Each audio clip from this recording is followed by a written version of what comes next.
all of us have met a lot of good friends, and we've collaborated on cool projects together.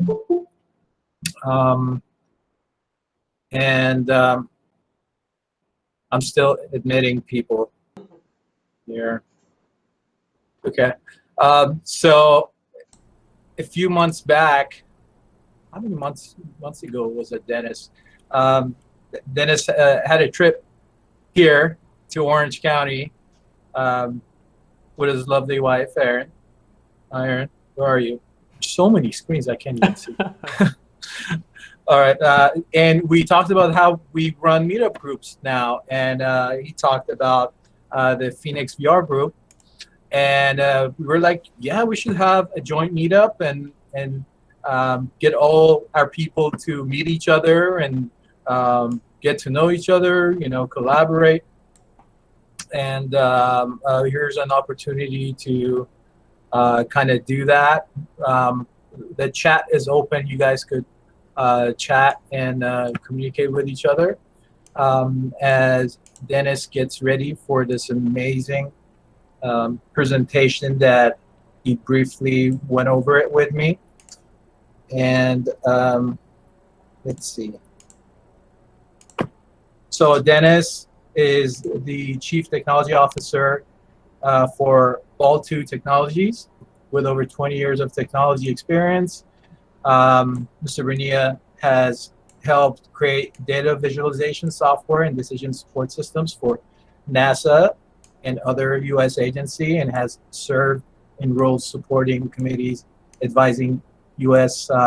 President Barack Obama about options for future human space flight.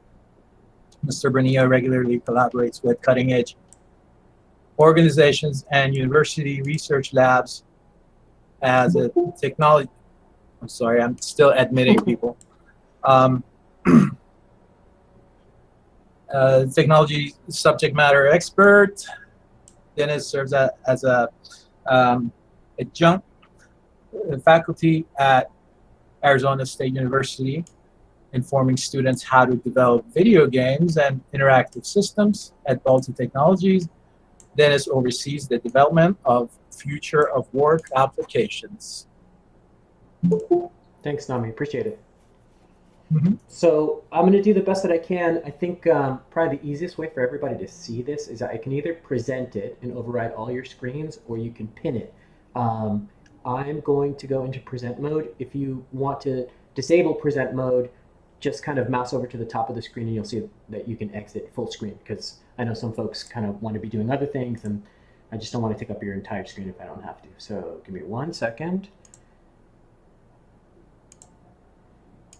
And let's just make sure that I've got this running.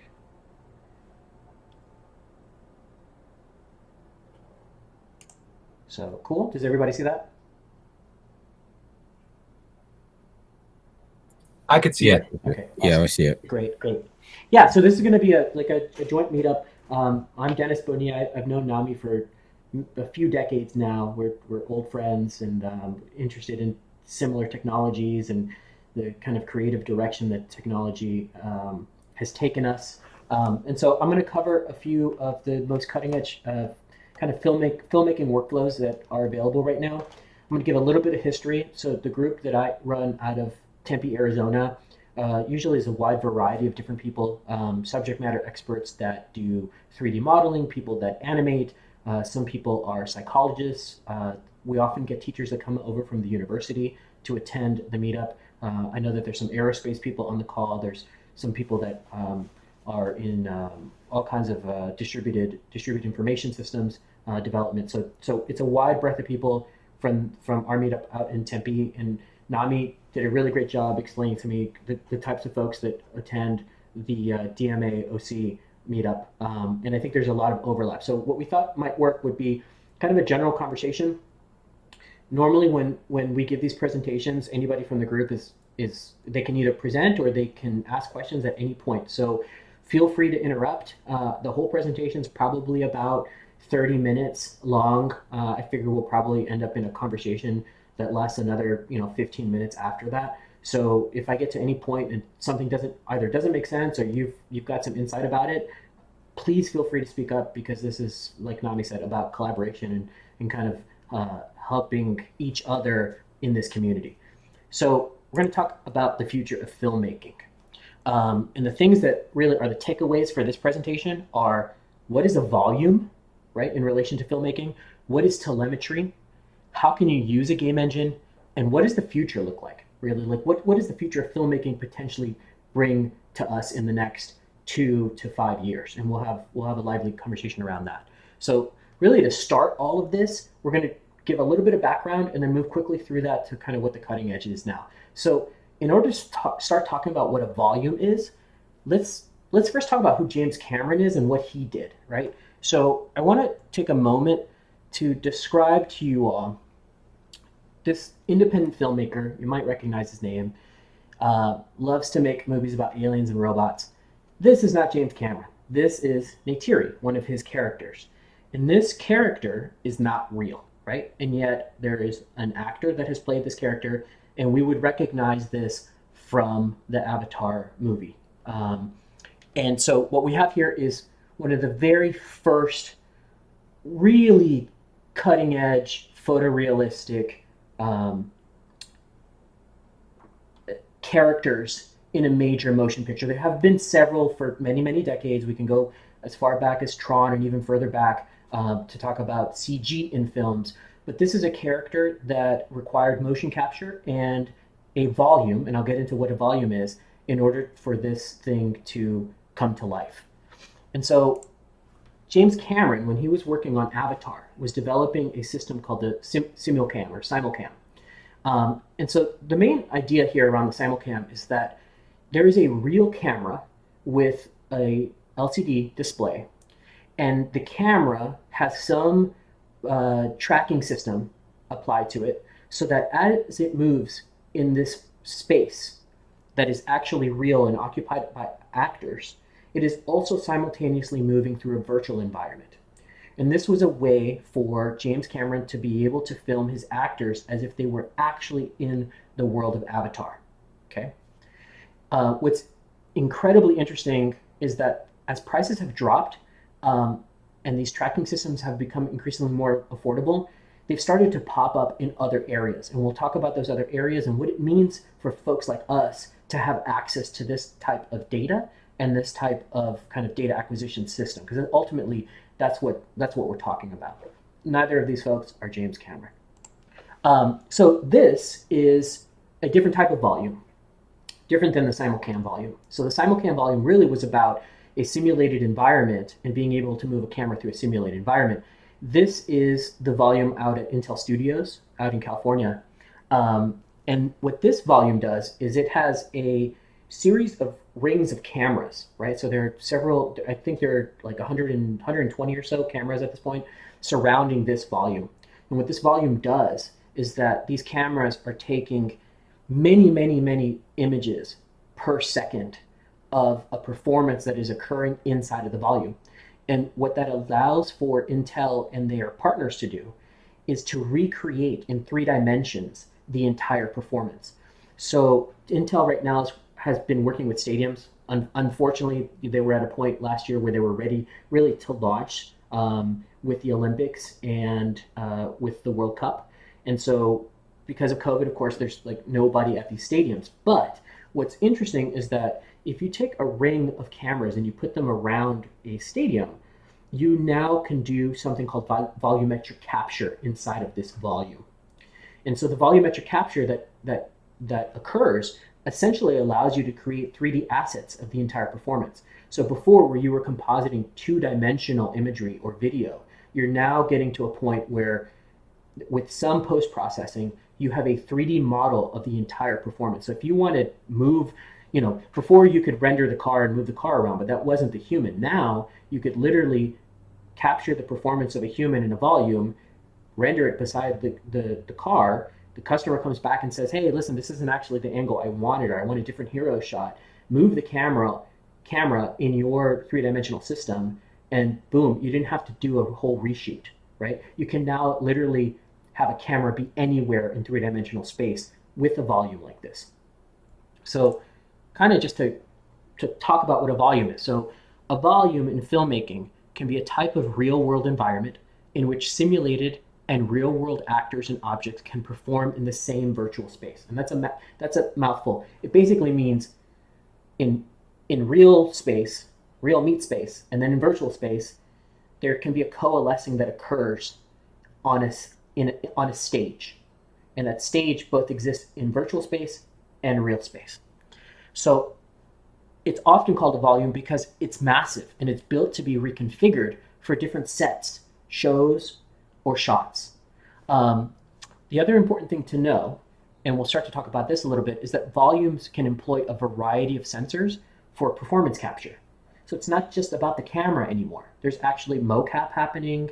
There is motion capture of the face happening. There is reconstruction of the motion of the human through inverse kinematics. Depending on what you actually want to capture about the volume is the type of sensor that you would employ during the production.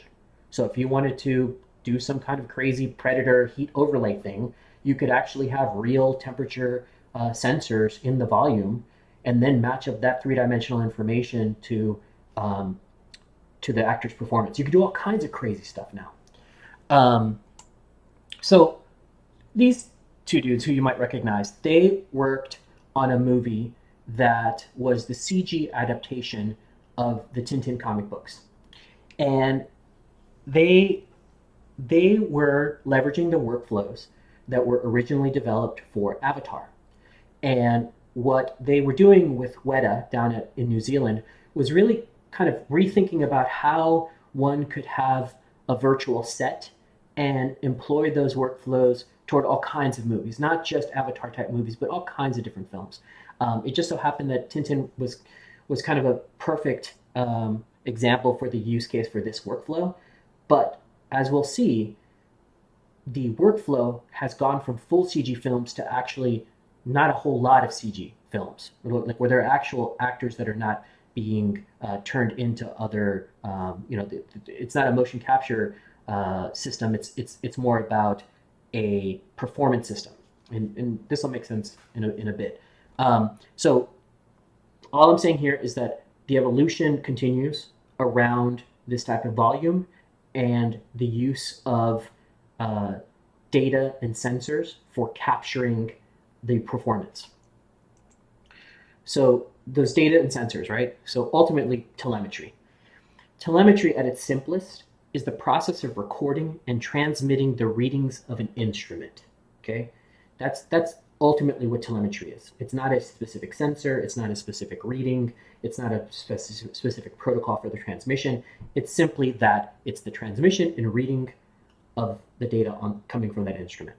So in the use of filmmaking, this can be camera data, positional information, motion capture, acoustic and optical information. You could have, I've seen some set designs where what they're doing is they are flashing lights. I just saw this video from SIGGRAPH where they're flashing lights at many milliseconds, different colors. And what it's doing is it's providing for a very wide range of lighting conditions during the performance. That was something that was absolutely impossible even 10 years ago. And what that means is that you could film someone running down a street or whatever, acting in some way, and the LEDs are actually giving you different lighting conditions that you can then impose on that entire volumetric capture later to relight. Relight is often a very, very difficult thing to do. It's one of the first things that really Photoshop kind of showed itself its colors with, the ability to composite something so that it looks like it was shot, from the same plate. So things like that. So let's ultimately talk about Star Wars, because why not talk about Star Wars? So this is a little bit of a capture of Gareth Edwards, who is the director of Rogue One. And what he did was someone at ILM essentially came to him and said, listen, we have this setup that could give you some previs that would be useful for us. And so what he's doing is there's just a couple frames here, and hopefully you can see it on the stream. There is a Vive controller connected to an LED display. And what he's doing is he is essentially doing the same thing that Cameron was doing during Avatar. And he's got a virtual camera. Now the virtual camera could be mounted to anything. Like in virtual space, the camera could be mounted to the side of an X-wing. It could be mounted to a particular character's face. It could be mounted in places where a camera would never ever fit. Because everything is virtual in the environment that he's looking through, he basically has total control of the shot. And so what's useful here is that the CG artist can then just literally take the telemetry that he's creating by moving the virtual camera around and lining that up in Maya or whatever your CG or your 3D software of choice is. You could literally have the telemetry stream guide a virtual camera through the scene. There's no longer a question of what the director was actually trying to get at, because he has an unlimited number of shots now. Like there's no filming happening here. It's a full CG shot. So the camera is now CG inside of it, right? But he's punching through. The great thing is that he's punching through to that simulated environment through this handheld device. This is next gen stuff. What's also great here is that you're not lugging around a gigantic camera. It's really just a screen with an HTC Vive attached to it. So this starts to inform workflows. Like this is an evolution beyond even what was happening on Tintin. And what it starts to show is that with a commercial off-the-shelf piece of hardware, I mean the Vive, a full Vive, just with the controllers is under $700. I mean we're talking factors of 10 cheaper than was previously possible. So where you before at one point needed $1 million setup for motion capture, then you needed only $100,000. Now you're close to $1,000 for a full motion capture rig. And what we're using it for in this case is to really satisfy the director's vision. So small productions like TV shows are beginning to experiment with this use of environments and props using real-time systems like Unity and Unreal. And so Unity and Unreal are the two kind of big the most popular game engines right now. And Unity is actually actively moving toward dropping the term game engine from its own name. Why? Because it's being employed previs, it's being employed in set production, it's being employed in visualization and data simulation. And so what's happening is that these game engines like Unity and Unreal, which previously were used for real-time 3D interactive entertainment, are now just like being used for real-time systems. So here's another shot from Rogue One where all he's doing is he's the size, I mean, that camera is essentially like the size of a Star Destroyer, and he can move it wherever he wants in three-dimensional space. And there's a previs version of, or a low-res version of the Death Star, or whatever it was called in I guess it was the Death Star in Rogue One. But the idea here is more control for the director, and ultimately less work for the CG artist, because they don't have to guess what the director's looking for. They literally can record it in the shot. And so now we'll talk about the cutting edge, like where we are right now, right? A little TV show happened in a galaxy far, far away, and I'm talking, of course, about The Mandalorian. The Mandalorian was a huge pop culture hit this year, and also a massive technological jump forward in filmmaking.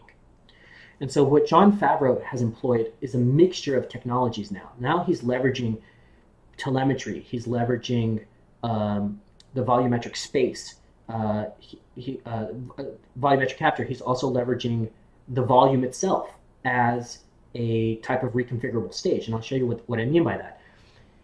The stage for The Mandalorian occurs on a gigantic, basically in the middle of a gigantic LED ring. And on the ceiling of that ring is a bunch of LEDs, a huge LED wall, curved LED wall, to simulate lighting conditions on the actor below, inside of the ring. So below, if you look at it, you basically have almost a 360 degree coverage, And then you have the LEDs on the ceiling. So if you have to change the time of day, you're not dependent just on the ring around you, but also on the ceiling above you.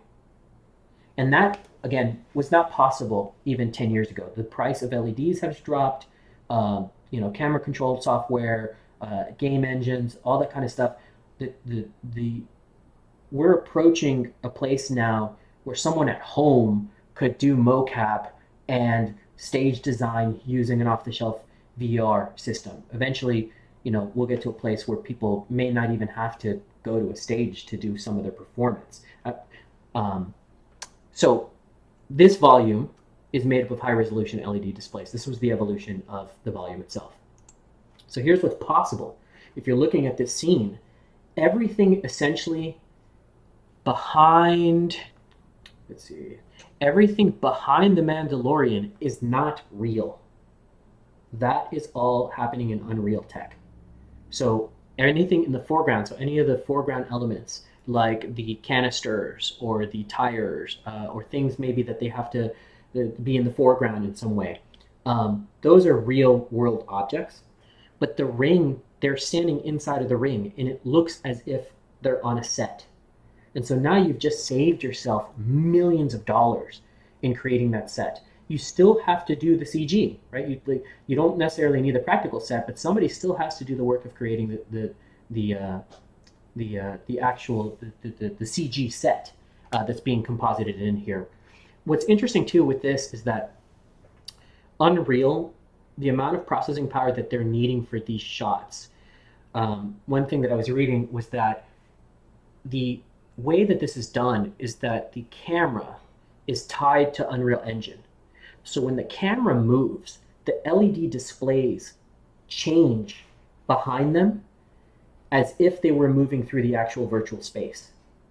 And because there's so much processing power necessary, what I was reading was that they actually render out some coverage. Like there's like extra, way extra. They if this is a, let's say it's a 1080p shot, they would render out a 4K image so that when the camera moves, it's not having to re-render. It's literally just moving inside of the same render, if that makes sense to everybody. And the LEDs are just updating that image so that you get some parallax. Where they're saying that they're getting the best kind of output is where there is, and you guys will have to correct me because I'm not a photo or VFX guy, shallow depth of field, where there's shallow depth of field, and there's, basically we're just getting bokeh in the background, and it's really about the foreground hero shot. Those are the best shots with this because nobody can tell that it's not happening in real life. And so this is the evolution of that volume and the use of the volume. So just to recap, the volume contains the real and simulated performers and environment. Telemetry is data captured during the performance. And that not just of the performers, it could be of the camera, right? If you want to do a shot, again, exactly in the same way, well, you could have a robotic arm, Fanic arm or something. This was what was done on the movie Gravity. Basically do the entire shot in Maya and then have the Fanic arm be the camera person that can do the shot a million times in the same exact location over and over and over again. And then the game engine can render the scene on a display, whether that's a small display next to a camera that the director's holding or a 360-degree volume made up of LEDs. The game engine can be employed in both of those places and everywhere in between. So if you're thinking about kind of where you're coming from, and I know there are a variety of people on this call, so I can only animate, or I can only 3D model, or I can only simulate, or I can only composite. Well, the amazing thing is that these environments require all of those techniques and workflows.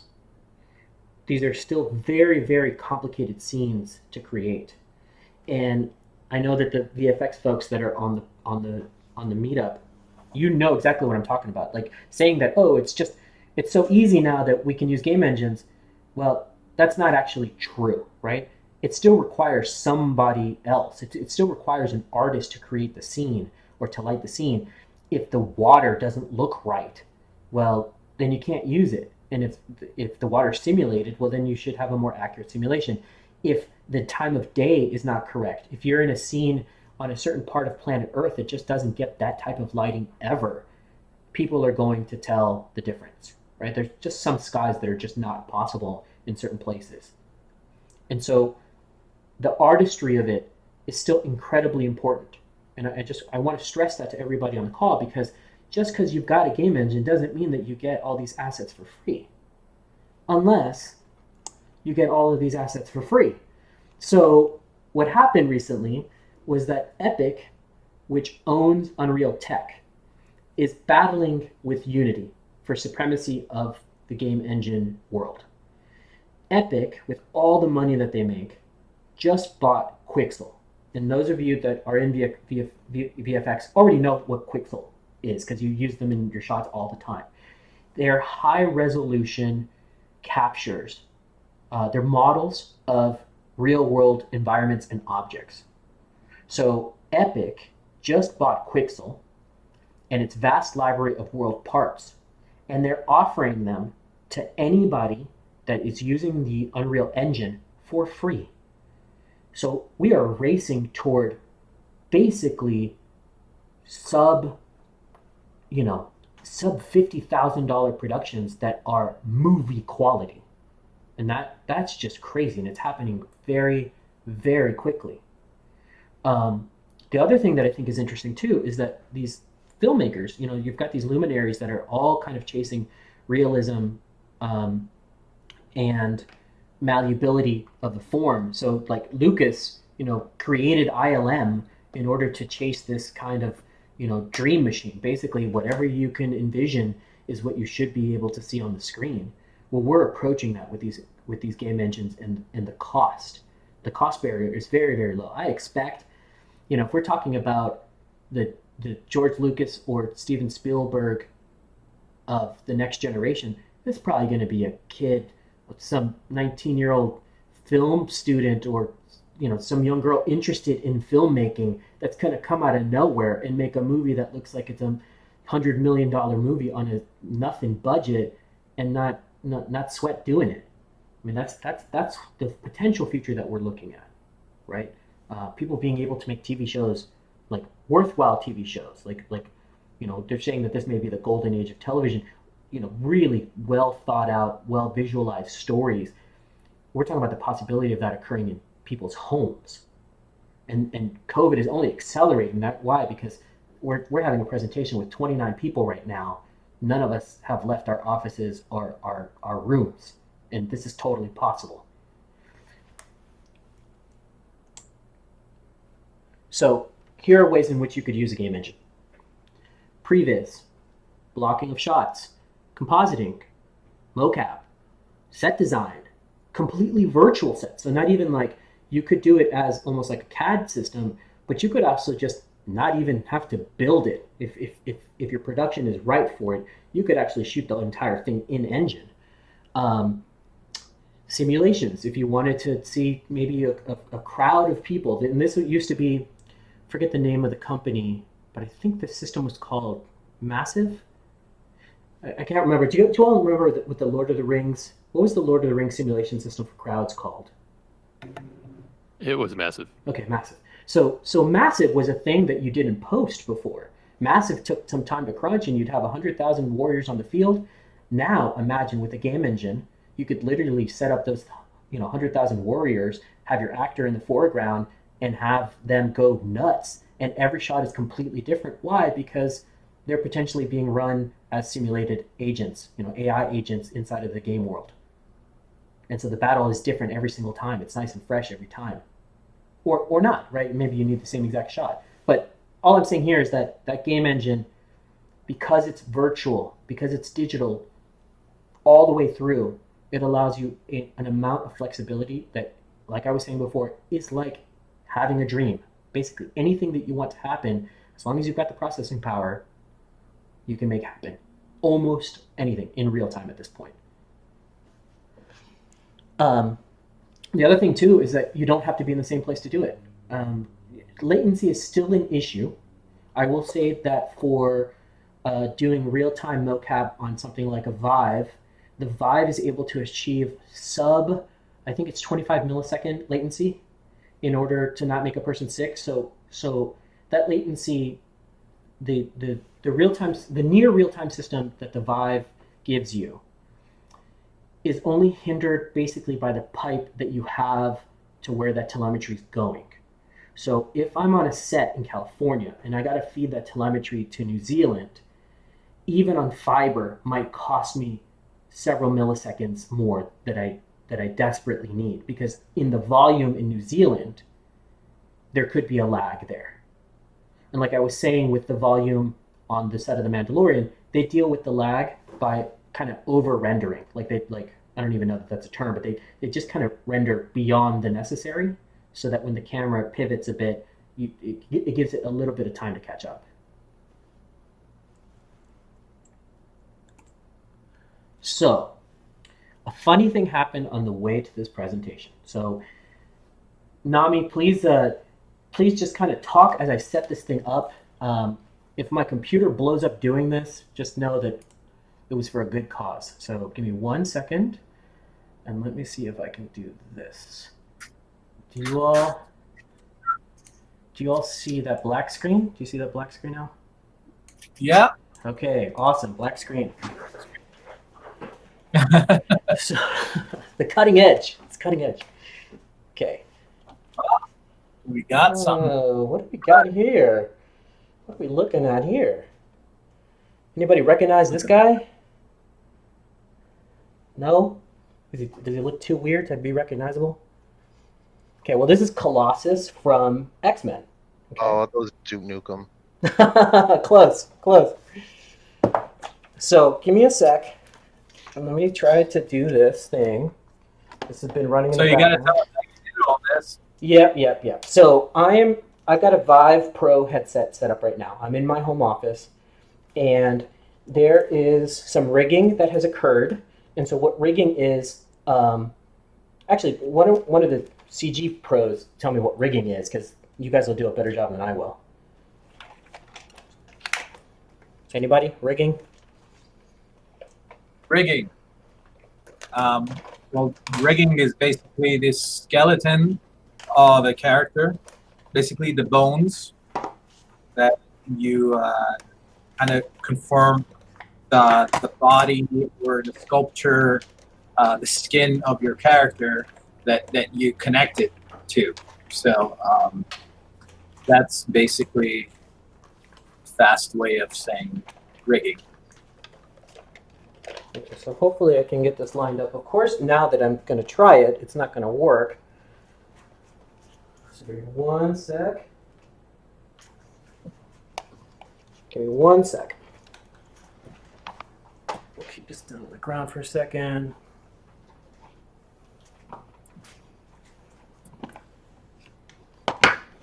Okay, we should be good now. So as Nami was saying, the rigging is really just about the skeletal structure and making sure that you've got something that you can animate against. So there's the form outside of it. For those of you that don't know, there's the form, but then there's the skeletal structure that's happening inside of this object. And so what I've done is in VR, I've created a mirror. Ignore the glass. I put an extra piece of geometry in there.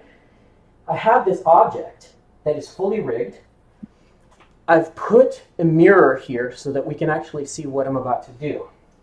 And I'm gonna grab and rig, if I can, my head. Okay.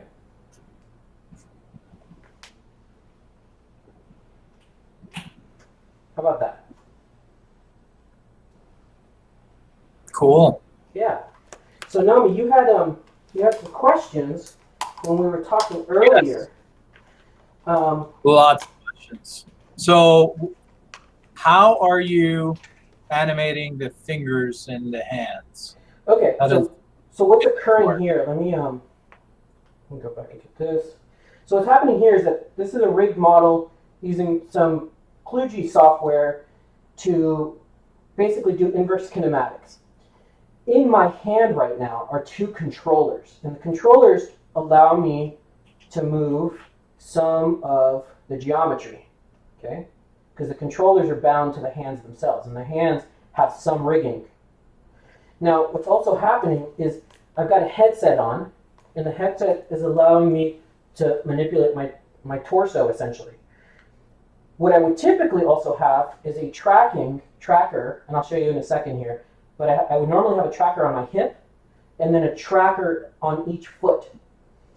And what's occurring is that the IK model is actually, it's smart enough to know how a human is able to move. So by only having like 6 trackers, I can do full body mocap in VR. And so this is happening in real time right now. Right? So are you in Unreal or what? So this is engine are- Unity. Right now, I'm in Unity right now. And so Unity. all that's happening in Unity is that there's an IK engine with a HSC Vive component that allows it to syncopate with the trackers.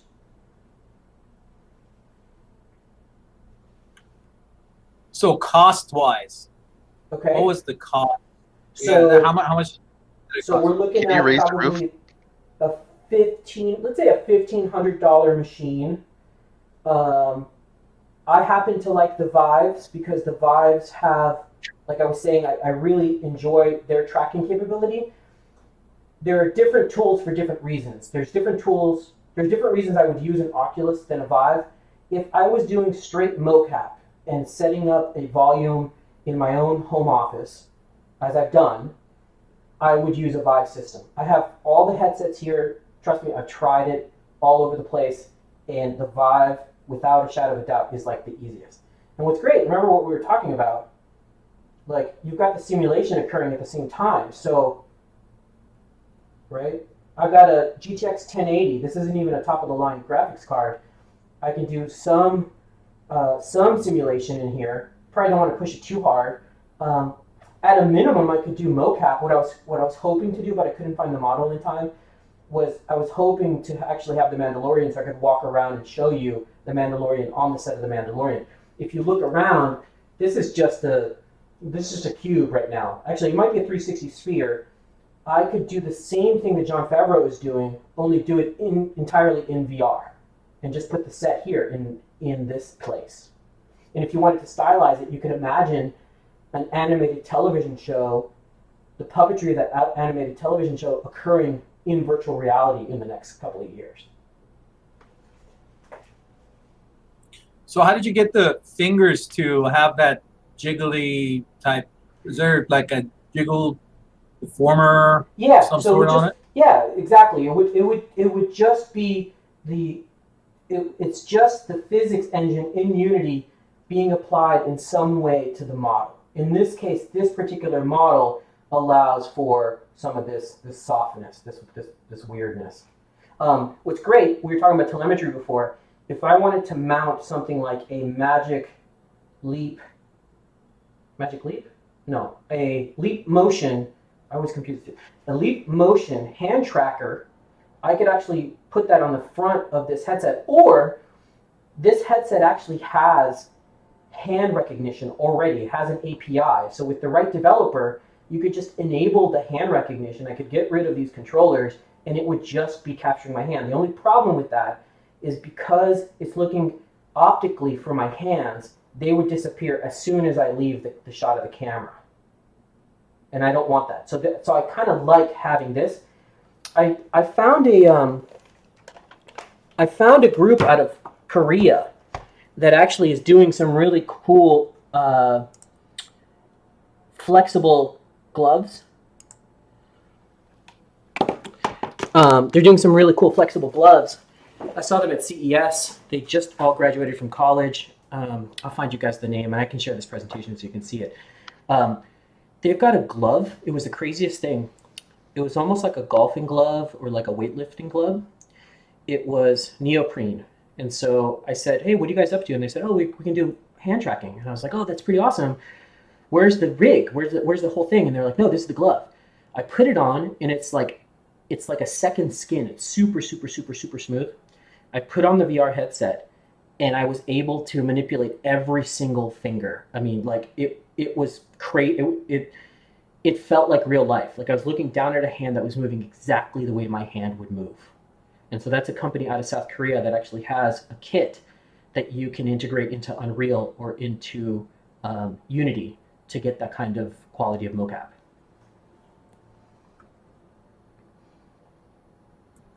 So for this rig that you showed us, Yeah. how many Vive sensors were you using? Okay, so to do the entire body, I'll show you what one of these pucks look like. Give me one sec. I gotta switch this camera.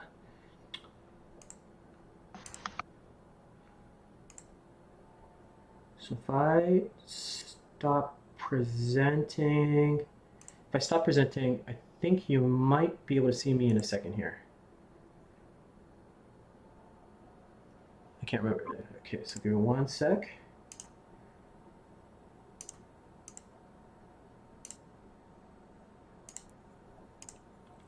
So do you guys see this puck? Yep. Let me get you one that doesn't have stuff on it. So this puck has a multi-pin interface. It has a mounting screw. It even has on the side a USB connector. And what this puck is doing, all of these sensors are communicating with a lighthouse, this digital lighthouse, which is what the Vive uses for motion capture or for tracking. So this could be mounted on anything. So if you wanted to, I don't know, if you wanted to have a setup where it's mounted on a hat, and so the person's walking around wearing the hat, and that's the hat. Or in my case, I could do a full body rig by mounting one of these on my hip. So what I usually do is I just slot it like onto a belt or something like that.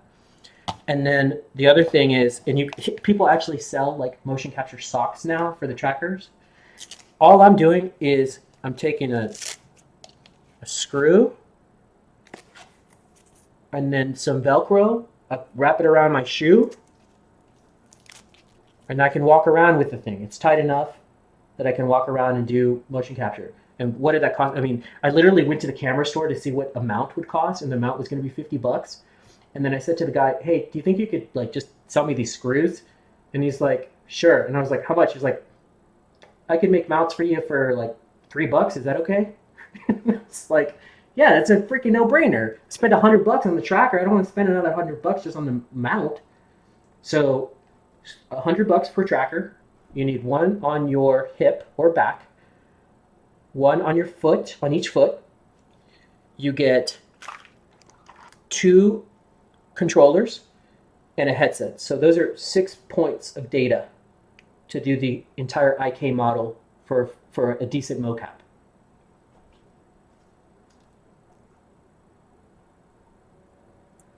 Really cool. How about software? Do you have you're using Unity? Do you have to have plugins or? Yes. So I would look at Ikenema.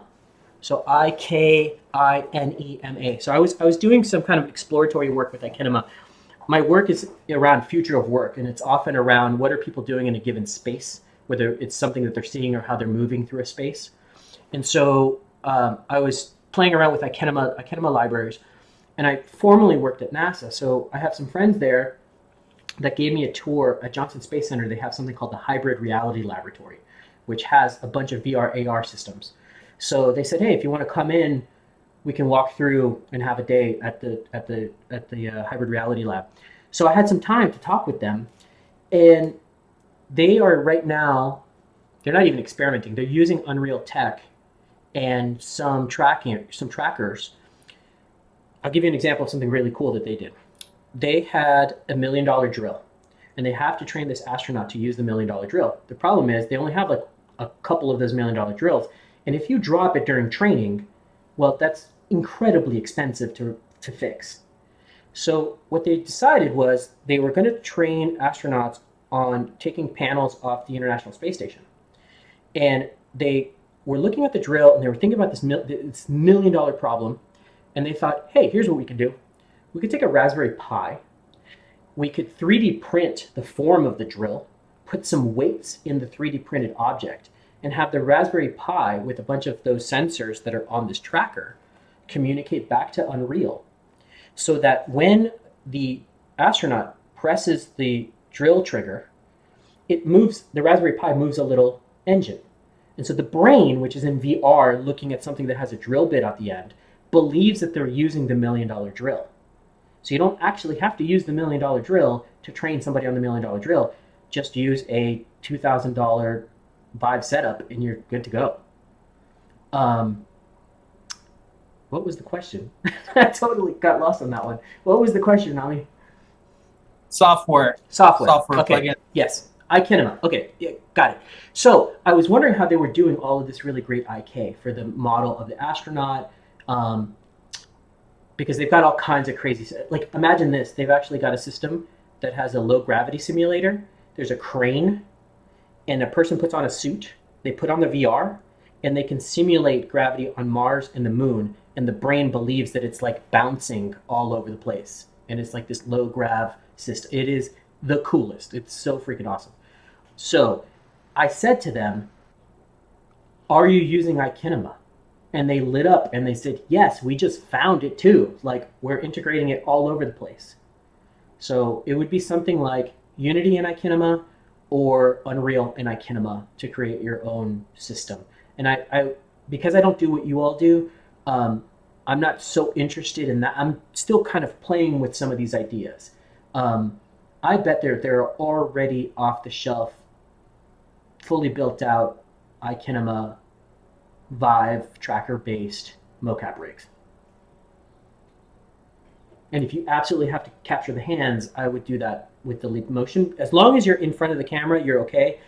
For your case where maybe you're doing a commercial or you're doing something kind of interesting with the hands and they're in camera, that's not a problem.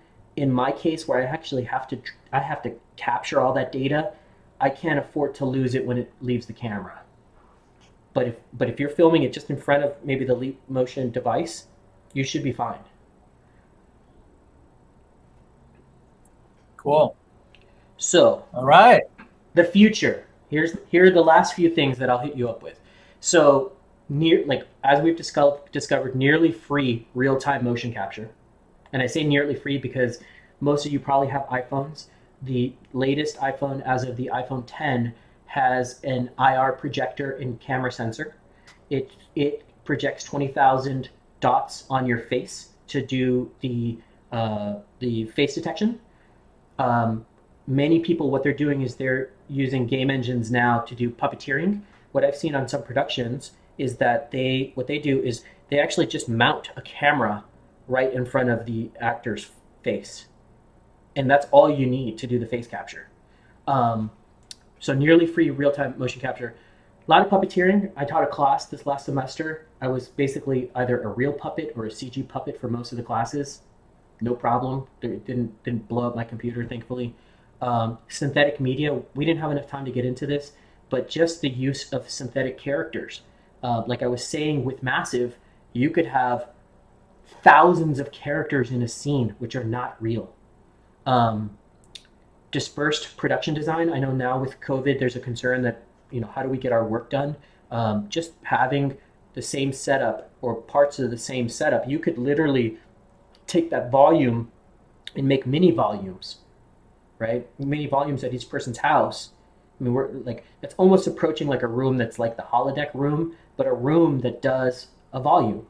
The only thing it can't do that the holodeck can is the holographic projection. But if you want to do mocap or if you want to do performance capture of some kind and capture some telemetry, you could do it with a pretty empty room. My room is full of junk right now, and I was able to pull that off.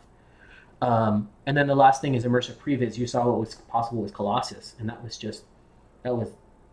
like it took me maybe 3 nights to fully figure out how to do that. I had been thinking about it for probably 3 months, but once I got my mindset on actually solving the problem, it wasn't that hard. There are off-the-shelf tools that can get you there pretty quick.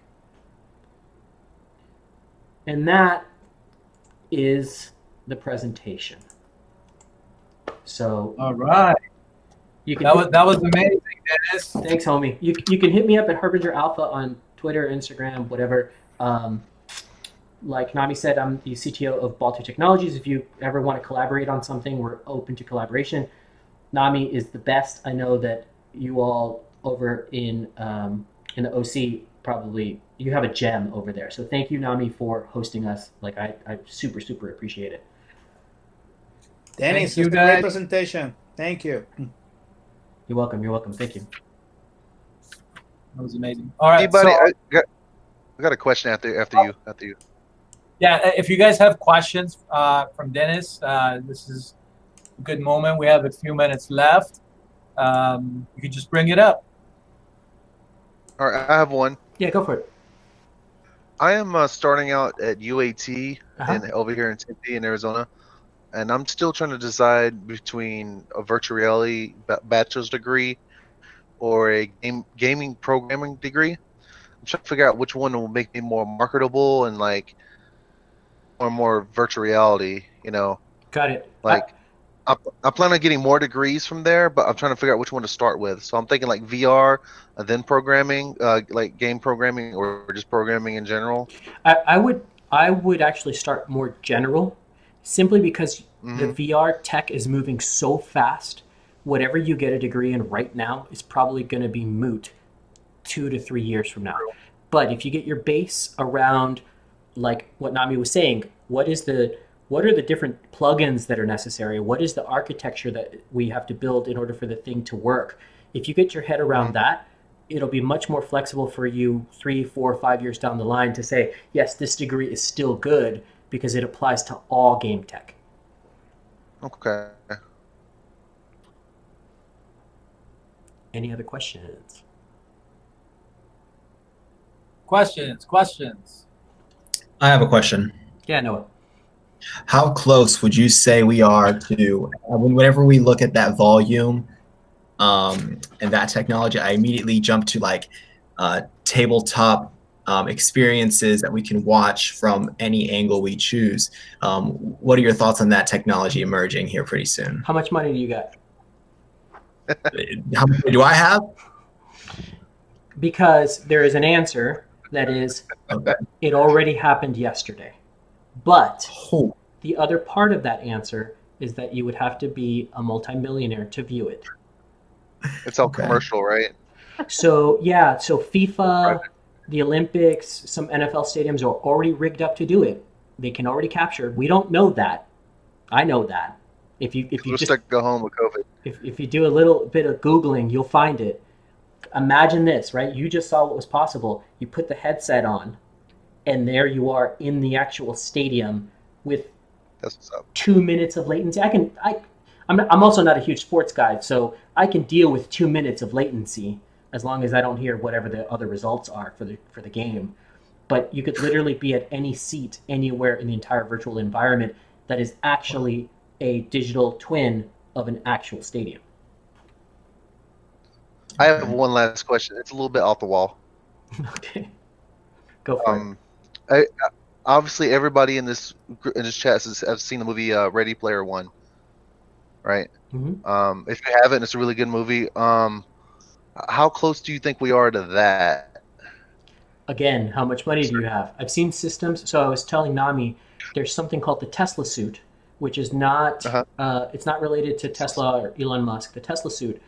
I looked like a sausage getting into the suit. It was like a wetsuit. It took me like half an hour to get into the suit.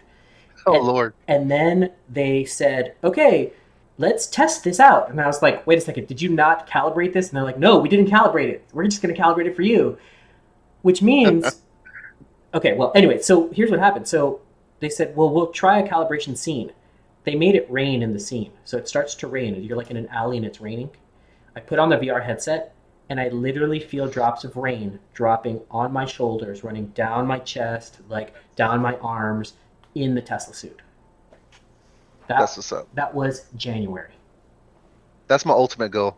Like Ready Player One. That's like, I would say you're going to be somewhere in the vicinity of that easily within the next 2 years. I think the hyper realism and the malleability of that system is probably a good 20 years away still. okay. Any other questions? Thank you. Yeah, you're welcome.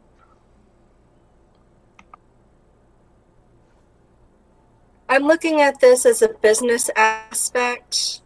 I'm actually working with the city of Goodyear, creating a integrated experience. So in a nutshell, you pretty much would walk into the movie. Cool. Trying to go around it without suiting up in a lovely skin and oil. Actually trying to have trackers on the individual because people vary. But this is definitely down my alley and will help my process. Awesome. Holograms, holodeck. We'll see. We'll integrate and see where it goes. There are two systems that I've seen and visited that are absolutely state of the art. The first one is called Borderless, which is in Tokyo, Japan. I had the really good fortune of visiting it when it opened. It is a 20,000 square foot facility that has LED walls. So imagine the volume as a warehouse of rooms. It was amazing. And the rooms, Yeah, I've seen.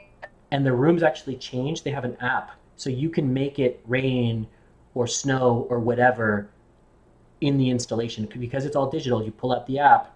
It uses NFC, right? Like I think it's NFC, Bluetooth, low power Bluetooth, really, to know who's where, and then you could vote on the app and change the environment. The second place, which I always think of Borderless as the Eastern philosophy version of it, and then the Western philosophy version of it would be Meow Wolf.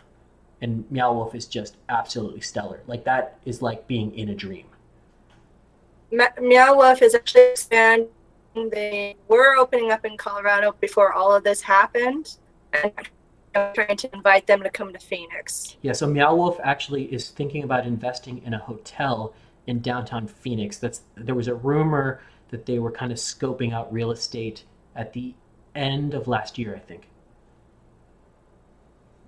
Again, COVID is changing our plans, so hopefully after everything settles, Yeah, we'll have some creativity. yeah, absolutely.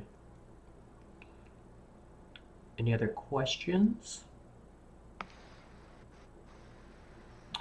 Thank you. So Great. I have an idea to kind of network here in a quick way. If you guys want to share your websites in the chat and just write your name, that would be a great way to kind of keep in touch and basically share your websites if you like, and that would be it. Or if you have questions after that, if you guys have any comments about any of the things that you do, could bring it up. Nami, Hey, what? Dennis, Oh, go ahead. sorry, Roberto here. I have a question. Yeah. I heard that basically there's an assessment that because of COVID, the virtual volume technology basically has been forced to advance in a period of months, what would have taken 5 years. Yeah. Do you agree with that assessment? 100%. How do you see this in terms of affecting beyond the Mandalorian, other productions in general? So I was kind of hinting at it. I think what we're going to get to see is there are going to be some really bright people at these different studios that will visit some of the actors' houses, the ones that are willing to do this, and do some kind of performance capture. Right now, what I've seen, the way that I've seen it kind of starting is there are television shows done via Zoom. Like, I've already seen that.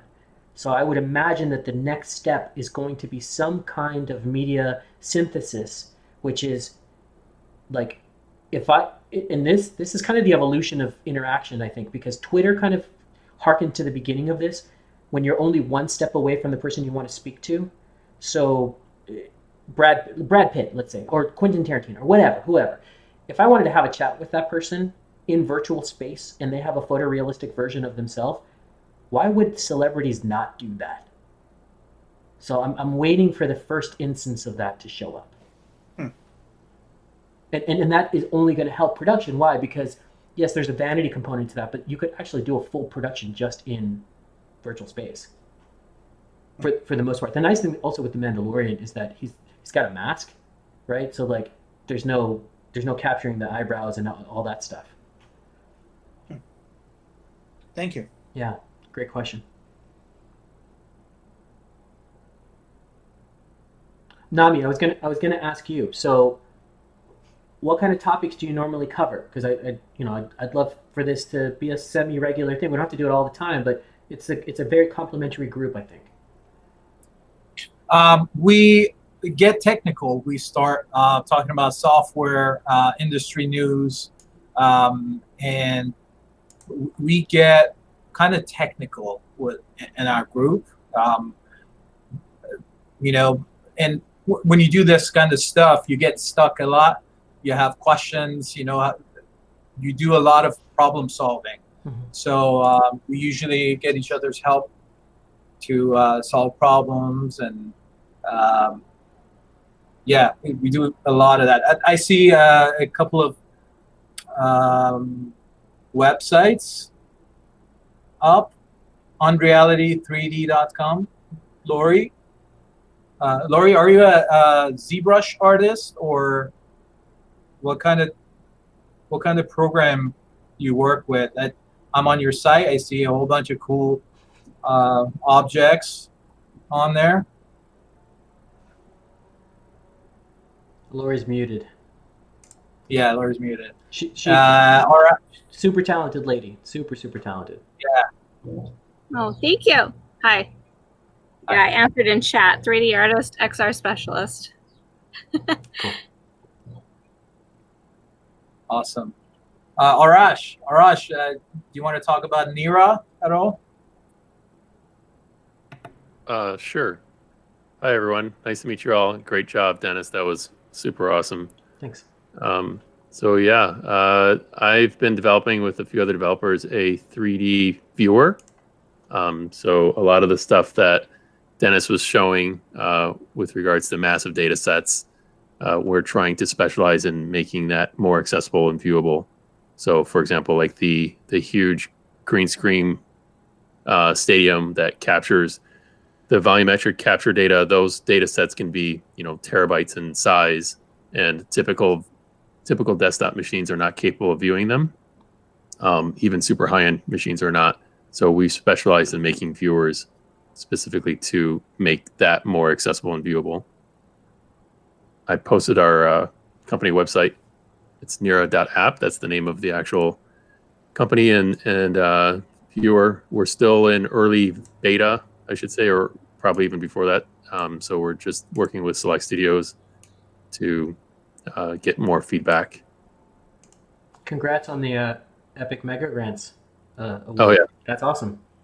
Thanks. Yeah, we are very grateful for all the kids and parents that are putting money into Fortnite. So yeah, I have a buddy in New Zealand that just won one, so it's like it must be super helpful, and you got to be pretty dang talented to get one. Oh yeah, my daughter loves those V-Bucks. Yeah. What does your friend in New Zealand do? He does volumetric capture of all kinds of different spaces. He did the Nefertiri capture, the Egypt Nefertiri capture. Yep. Yeah. By the way, Dennis, now that chiming in here, can I ask, have you had any experience, or have you worked with any of the AR hardware kits out there, like HoloLens or Magic Leap? Yeah, so I got a Magic Leap down here, and then not so much HoloLens, but one of the things that we're toying with are actually the iPad Pros right now, and what you could do with an iPad Pro. That's essentially a handheld laptop with some pretty wicked pseudo LiDAR type sensors. That's what we're playing with right now. What are your thoughts on Magic Leap? To be as politically nice as possible, they were a great company with fun ideas, but I don't see the end point there. I think we're going to see a lot of amazing companies come out of that company, unfortunately. All right, good to hear. Thank you. Yeah.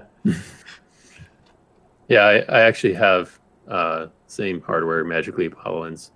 So I'm just beginning to experiment with them, and fortunately my Magic Leap stopped working, so I'm waiting for tech support to help me with that. But Yeah, it's cool. It's very cool, but I just don't think it's fully baked, and I'm worried that they're not going to get to fully baked. That's my concern. thanks. Thank you, Nami. This was an absolute pleasure, man. Yeah, thanks. Thank you. This was awesome.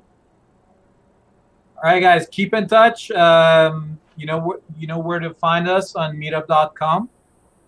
And stay safe and healthy. Hey, Jay. Jay, it's awesome that we have Jay here. His microphone is muted, but I believe Jay used to work with James Cameron. Ah, nice. Yes. So he knows who James Cameron is. Yep. Yep. Super cool. He's here quite often. All too well. James is here quite often in Orange All too County. well. He frequents a hotel here quite often. So Got it. Cool. All right, guys. Thank you so much. Peace.